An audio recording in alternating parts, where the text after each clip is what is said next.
सुधा समाधान।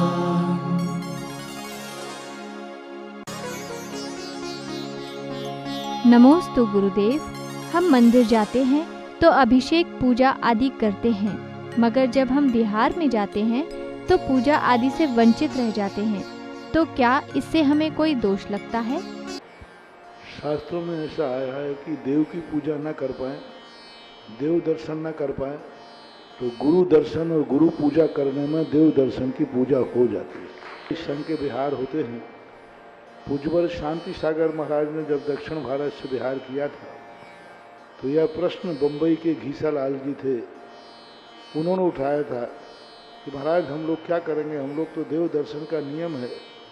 तब उस समय वो नियम की स्थिति आई थी कि पूज्यवर ने कहा था कि गुरु का दर्शन जो आप नवदा भक्ति में करेंगे वही पूजा आपकी पूजा के अंतर्गत आ जाएगी। नमोस्तु गुरुदेव। मेरी बेटी ने हर संडे पूजा करने का नियम लिया था। उसने बस 4 संडे ही पूजा की, फिर बंद कर दी। तो क्या अब मुझे और उसे कोई दोष लगेगा? उसके लिए आप प्रयास करें कि वो पूजा करने आए, उसकी क्या प्रतिकूलता बन रही है, क्यों नहीं कर पा रहा है, उसको समझने का प्रयास करें, उसकी क्या परिस्थिति आ गई। और दूसरी बात है, नियम लिया था, नहीं कर पा रहा है, कम से कम नियम नहीं लेता तो 4 रविवार को भी नहीं कर पाता, कम से कम 4 को तो कर लिया। और नियम नहीं लेता तो वो 4 भी नहीं कर पाता। ये मन को समझाने की बात है। वास्तविकता यही है कि उसको प्रेरित करें, उसकी समस्या, उसके मन को मोटिवेट करें, उसको समझाएं कि बात क्या है और उसका समाधान करें, तो नियम चालू रहना ही श्रेष्ठ है। नमोस्तु गुरुदेव। हम धन्य हैं कि आपके पावन चरण आगरा की भूमि पर पड़े। हम चाहते हैं कि आचार्य श्री के पावन चरण भी आगरा की भूमि पर पड़े। इसके लिए हमें क्या करना चाहिए? तो वैसे जगत के इस जगदीश हो, जगदीश को क्या बताऊं, वो खुद ही सोचे किस तरीके से आ सकते। साधुओं का आना जाना जो स्थितियां बनती हैं, और आचार्य श्री तो जब आने की हमारा उपादान होगा तो वो भी आ सकते हैं। मैं नहीं आना चाहता था फिर भी आ गया, तो किसी दिन तुम्हारा पुण्य जोड़ मारेगा तो आचार्य श्री नहीं भी आना चाहेंगे तो आ जाएंगे। क्या बात है, ये सब अपने अपने उपादान की स्थिति बनती है, और वह स्थिति के लिए अपन नकार नहीं सकते किसी को। लेकिन फिर भी इतना तो पक्का है कि चातुर्मास में तो नहीं आएंगे। इतना तो पक्का है कि दिवाली तक तो नहीं आएंगे। इसलिए दिवाली तक तो अभी आचार्य श्री आएंगे नहीं। जो आ गया है उसी का लाभ लो शांति से बैठकर। वो आगे चलवा, दिवाली के बाद विचार करना। अभी तो जो मिल गया है उसी को संतुष्ट करो। नमोस्तु गुरुदेव। शास्त्रों में अभिषेक और शांति धारा का किस प्रकार से उल्लेख है? क्या शास्त्रों में प्रक्षाल का भी वर्णन है? प्रक्षाल शब्द तो जैनागम में है ही नहीं। प्रक्षाल शब्द किसी भी जैन शास्त्र का नहीं है। किसी भी प्राचीन आचार्यों ने कुंद आदि मूल प्राचीन शब्द में प्रक्षाल नहीं है। प्रक्षाल शब्द तो सफाई के लिए किया जाता है, और सफाई के लिए किसी मंत्र की जरूरत नहीं होती। इसलिए पूज्यवर कुंद स्वामी महाराज ने भक्तियों के अंदर, पूज्यवर यतिवृषभ आचार्य महाराज ने त्रोय परिणति में 2000 वर्ष पहले अभिषेक शब्द का प्रयोग किया है।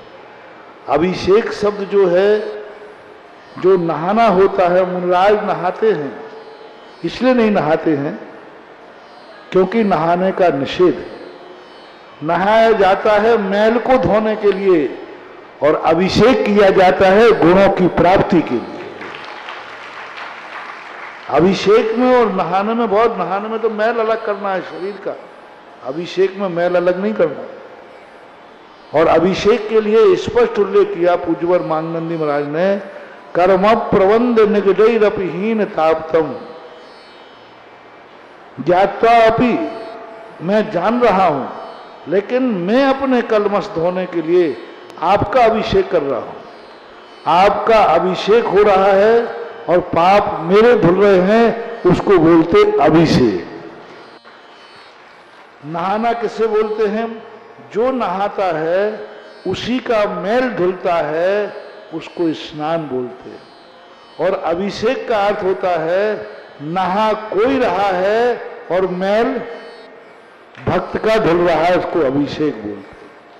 तीसरी बात जो आपने कही कि मुनिराज नहीं नहाते हैं, तीर्थंकर नहीं नहाते, कभी उन्होंने मुनि दीक्षा के बाद नहाते नहीं, लेकिन हमारे यहाँ शास्त्रों में 4 अभिषेक का उल्लेख मिला है। एक अभिषेक जन्माभिषेक, दीक्षाभिषेक, राज्याभिषेक और प्रथमाभिषेक। प्रथमा के अभिषेक के लिए आप यहाँ तो छोड़ो, देवता स्वर्गों में रहते हैं, प्रतिदिन अभिषेक करते, प्रक्षाल नहीं करते, क्योंकि वहां गंदगी है ही नहीं, वहां धूल है ही नहीं। अभिषेक करते, प्रतिदिन करते थे। शायद निष्कालम अंशमी देवता को ऋषभ देव ने भरत चक्रवर्ती के लिए अपने समोषण में विद्वान था।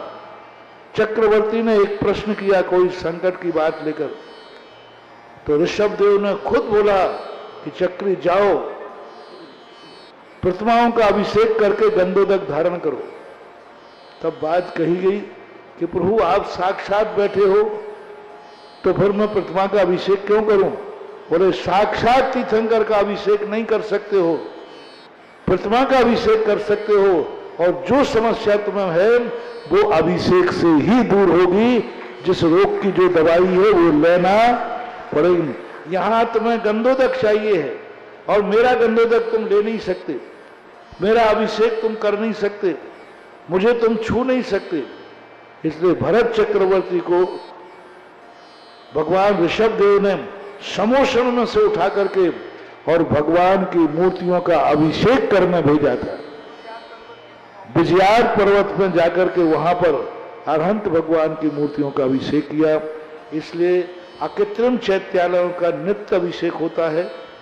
देवता नित्य जो छायक सम्यक दृष्टि है सौधर्मेंद्र, वो भगवान का नित्य अभिषेक करता है। इसलिए अभिषेक इस क्रियाओं से मत जोड़ो कि मुनिराज नहीं नहाते हैं, भगवान भी नहीं नहाते, नहाते नहीं हैं। और नहाया अपने हाथ से जाता है और अभिषेक भक्त के हाथ से किया जाता है। नहाया अपने हाथ से जाता है, अपने लिए नहाया जाता है, अपना मैल धोने के लिए कहा जाता है। लेकिन अभिषेक में वो स्वयं नहीं नहाते, भक्त नहाता है और भक्त के मैल धोने के लिए भगवान का अभिषेक होता है। इसलिए प्रथमाभिषेक का एक महत्व है। मुनिराज देखो अभी नहाते तो नहीं हैं, लेकिन पैर धोना, हम पैर धो सकते हैं, पैरों का अभिषेक नहीं कर सकते। अभिषेक कौन करेगा पैरों का? भक्त करेगा। लेकिन पैर धोना हो तो मैं खुद कमंडल से धो लूंगा, लेकिन पैरों का अभिषेक भक्त ही करता है अपने लिए।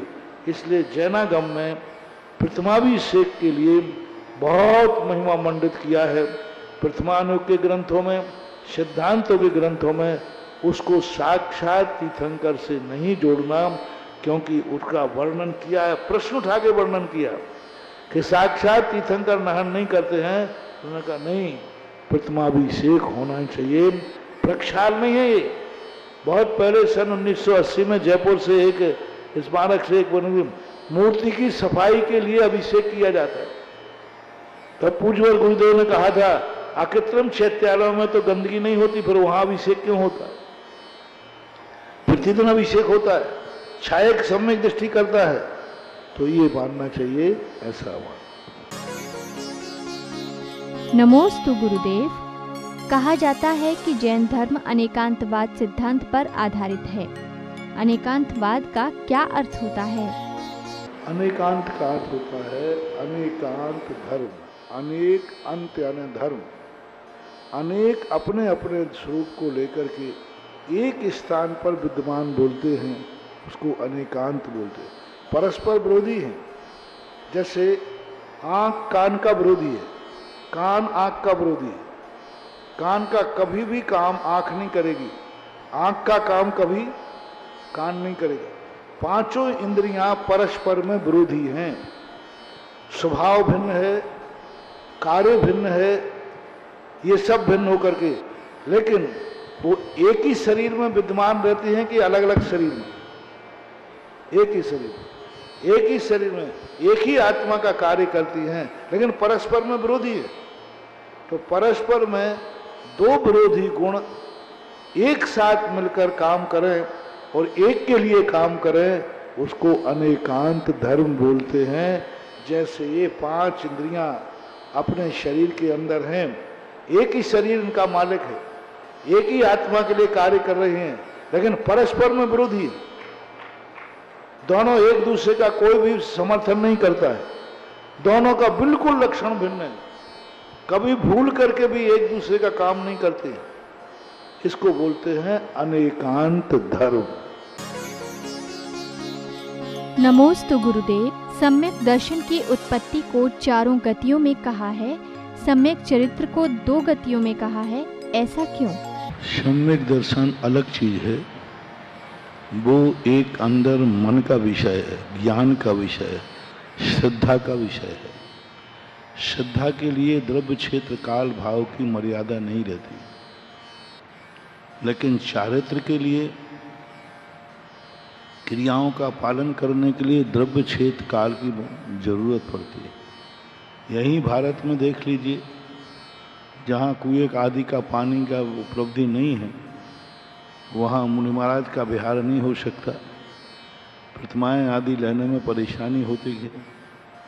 तो ये चारित्र पालन करने के लिए, क्योंकि चारित्र सम्यक दर्शन अलग चीज हो गई और चारित्र में क्रिया करना पड़ती है, और क्रिया के लिए पर निमित्त की जरूरत पड़ती है, इसलिए। नमोस्तु गुरुदेव। मृत्यु होने पर आत्मा और शरीर दोनों अलग हो जाते हैं, मगर हमारे जीते जी ऐसा क्यों नहीं हो पाता? क्योंकि शरीर एक इतना उपकारी है, तो उपकारी को अपने से अलग करना बहुत बड़ी तत्व दृष्टि चाहिए, क्योंकि शरीर के बिना कुछ भी नहीं हो सकता। नौ कर्म के बिना कर्म भी फल नहीं दे पाते अपना विशेष रूप से। इसलिए कर्म को, शरीर को और आत्मा को पृथक करना कठिन हो जाता है, क्योंकि इसका संश्लेष संबंध है। जैसे दूध में पानी मिलाने के बाद उसको अलग करना साधारण रूप से संभव नहीं है गर्म किए बिना। गर्म किए बिना दूध में मिले हुए पानी को अलग देखना संभव नहीं है। इसी प्रकार से आत्मा और शरीर को जब तक तप रूपी अग्नि में गर्म नहीं करोगे, तब तक शरीर आत्मा में अलग अलग अनुभूति हो ही नहीं सकती। पूज्यवर कुंदकुंज स्वामी ने स्पष्ट उल्लेख किया कि जब तक दूध को जब तक व्यक्ति तपेगा नहीं, तब तक वह भेद विज्ञान प्राप्त नहीं कर पाएगा। शरीर के प्रति कष्टों के समय यदि हम कष्ट के रूप में अनुभूति न करें, तब कहीं जाकर के भेद विज्ञान की उपलब्धि होती है। नमोस्तु गुरुदेव। आगम क्या है? आगम का अर्थ होता है जो प्राचीन काल से पूर्व से विषय चला आ रहा है, उसमें किसी ने कोई हेर फेर नहीं की, परिवर्तन कर नहीं सकता, उसको बोलते हैं आगम। आसमंतात, चारों तरफ से परंपरा से आ रहा है, आया हुआ है, हमने नहीं बनाया, अनादिकाल से वो चल रहा है। मेरू 1 लाख योजन का होता है तो होता है, 8 कर्म होते हैं तो होते हैं, ये सब आगम के अंतर्गत आता है। जो किसी के विचार नहीं है, जो किसी का मत नहीं है, जो किसी के द्वारा उत्पन्न नहीं किया गया हो, अनादिकाल से जो परंपरा से हमें प्राप्त होता है, उसको आगम बोलते हैं। नमोस्तु गुरुदेव। उत्कृष्ट गर्भकाल क्या होता है? उत्कृष्ट गर्भकाल 10 महीने का भी होता है। कई लोगों का 10वें महीने में प्रवेश होने के बाद जन्म होता है, और कई लोगों का 7 माह में भी जन्म होता है। 7 से लेकर 10 के बीच में कभी भी जन्म हो सकता है। 7 मास वाले भी जीव जीवित रहते हैं। श्री कृष्ण का जन्म 7 माह में हुआ था और देखो नारायण बने, शक्तिशाली बने, सुदर्शन हुए, सुदर्शन चक्र चलाने वाले हुए।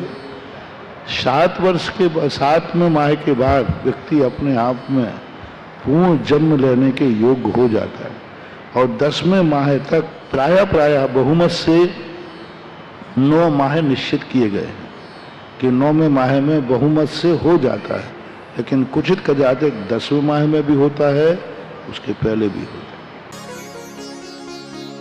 नमोस्तु गुरुदेव। जैन आगम के अनुसार दुआएं कैसे काम करती हैं? दुआ शब्द का प्रयोग तो जैनाचार्यों ने नहीं किया, लेकिन भावना शब्द का प्रयोग किया है। भावनाओं के माध्यम से यदि सामने वाले से हमारा अटैचमेंट है, संबंध है, उसके सुख और दुख से हम दुखी हैं, तो हम अपनी भावनाओं के माध्यम से उसका भी हित कर सकते हैं। इधर आपने शांति धारा की, अस्पताल में मरीज बेहोश पड़ा है और उसके कारण से आप दुखी हैं, तो अब आपने शांति धारा की तो कर्म कहता है कि तुमने शांति धारा की, मैं तुम्हें सुखी करना चाहता हूं और तुम्हारा संबंध है कि वो सुखी हो तो मैं सुखी हूं, तो कर्म को तुम्हें सुखी करने के लिए उसको सुखी करना पड़ेगा क्योंकि तुमने शांति धारा की है। ऐसा सिस्टम होता है। ये भावना आपकी वहां जा रही, क्योंकि उसने नहीं किया तो उसको पुण्यबंध होने वाला नहीं है। शांति धारा से तुम्हें पुण्यबंध होगा, जो बेहोश पड़ा है उसको पुण्यबंध नहीं होगा, वो तो बेहोश पड़ा है, लेकिन आपकी शांति धारा उसके लिए कार्यकारी हो जाएगी, क्योंकि आपने शांति धारा की है और आप उसके दुख से दुखी हैं। तो कर्म कहता है, धर्म कहता है कि मुझे आपको सुखी करना है, और आप किसके कारण से दुखी हैं उसको सुखी करेंगे तब तुम सुखी होगे। तो कर्म जाकर के उसकी उद्दीपना कराएगा, उसको सुखी कराएगा, और शांति धारा से तुम कहोगे वो व्यक्ति सुखी हो गया। वो नहीं हो गया, तुम सुखी हो गए हो, क्योंकि तुम्हारा उससे संबंध था। ऐसा सुधा समाधान